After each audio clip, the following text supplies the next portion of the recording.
Mom delivers a final hug to her stillborn child. The doctors were taken aback. Lizao is ready for the day when her son, Leon, inquires about the age gap between himself and his twin sister. Despite the fact that you're 2 minutes older than Lin, she'll tell him that Lin has lived for longer.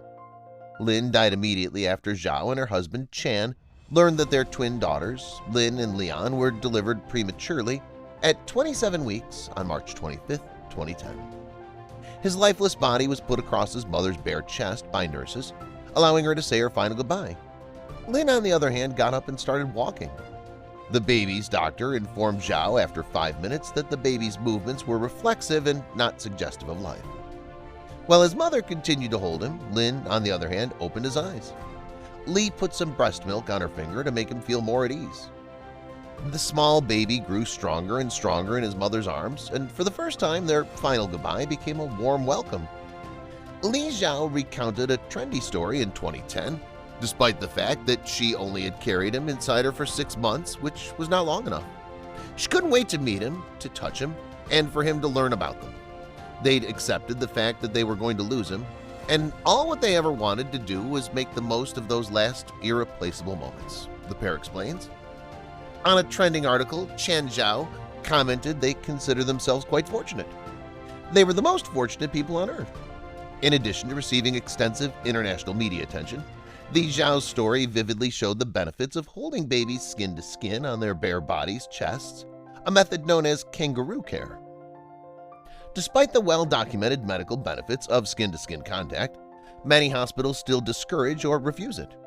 Lin and Leon, who were approaching 2 years old, are doing wonderfully. Li Zhao remarked as she and her husband placed the toe-headed toddlers on their laps during a Skype session. It's a very laid-back atmosphere. She detailed the town where the family moved from the previous home in Thailand to another in November.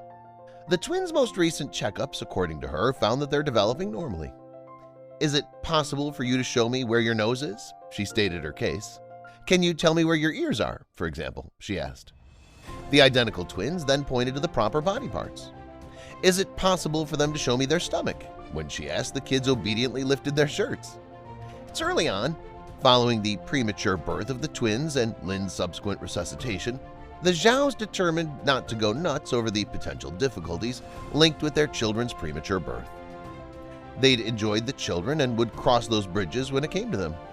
Li Zhao explains that they figured if there was an issue, they'd figure it out. They eventually found it out. Despite this, Zhao and her husband are always thinking about Lin's near-death experience. She admitted that she had gone a little too far. She grows concerned if the twins are sleeping in and doesn't hear a peep from the nursery. She was starting to think that she's a little morbid. The fact that they shared their experience with the rest of the world had unintended emotional consequences. Zhao Lin's story, according to a woman from Thailand, caused concern among members of a support group for parents who had lost children. They were essentially taught that if they loved their child enough, it would return to life. They had a few reservations about going public, and one of them was this. As the media attention faded, the Zhaos returned to their normal life as a happy family, and they now have a new blessing to count. Among their numerous blessings, the Zhao family's most recent exciting development is the birth of Lin and Leon's younger sibling, Zhang, on April 27th. Lin and Leon were conceived using in vitro fertilization, and the Zhaos plan to try again after the twins turned 1. As a result, Li Zhao was caught back when she learned she was 3 months pregnant before the twins had turned 1 year old. She had not had any fertility treatments and assumed that her missed periods were due to Lin and Leon's continued breastfeeding. Zhang Zhao also sought to enter the world at 20 weeks, but was unable to do so to stitches placed on his mother's cervix and the hiring of an au pair to assist with the twins' heavy lifting. Zhao was diagnosed with gestational diabetes when pregnant with Charlie, who was born weighing more than 10 pounds, more than 4 times the total weight of his siblings, who were born weighing just over 2 pounds apiece. Zhang now dresses Lin's clothes because they're all wearing the same size diapers. She compared her youngest child to a sumo wrestler. Zhao claimed she was in charge of him for 3.5 hours following his birth. After her experience with the twins, Zhao pushed the doctor to deliver him as soon as he was born, saying she felt more confident in her abilities to communicate her wants. The scientific basis for kangaroo care, well, and the Zhaos have been enjoying their 3 children. Lin's incredible delivery has raised notice of the expanding amount of study regarding kangaroo care, it isn't a one-size-fits-all solution. Susan Ludington, a nurse researcher who helped to pioneer kangaroo care in the United States, cautions that it does not resuscitate the dead, contrary to popular belief. Livington is a professor of pediatric nursing at Cleveland's Case Western Reserve University. Lynn could have had a difficult-to-detect weak heartbeat. Ludington believes that skin-to-skin contact with their parents boosted his awareness, which is exactly what she hopes happens. Researchers discovered a special collection of nerves and newborns that are extremely responsive to joyful human interaction in 2005, she claimed. The creation of oxytocin, often known as the cuddle hormone, is triggered by skin-to-skin contact with their mothers and has an impact on numerous regions of the newborn's brain. Their breathing and heart rate become more steady as a result of the hormone, according to Ludington.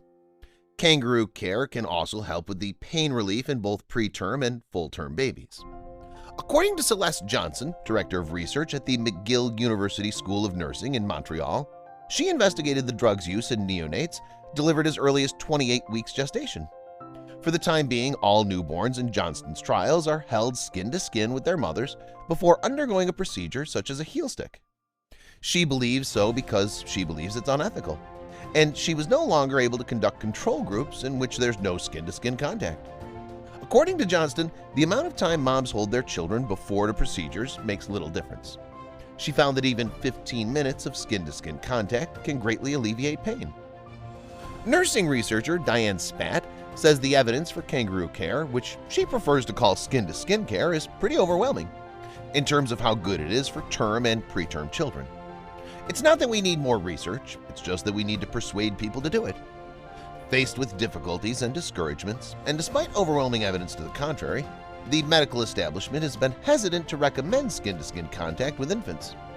Ludington Ann Spatz, a pediatrician at Children's Hospital of Philadelphia, agrees. Two of the most major roadblocks are a lack of understanding of the research findings and a fear of dealing with premature children. The fundamental reason for its underutilization in the United States, according to Ludington, is that physicians are ignorant of it because it's a nurse-generated knowledge. Despite the fact that doctors are interested in facts, they don't read nursing journals. Thanks for taking the time to watch the story, and don't forget to subscribe for more.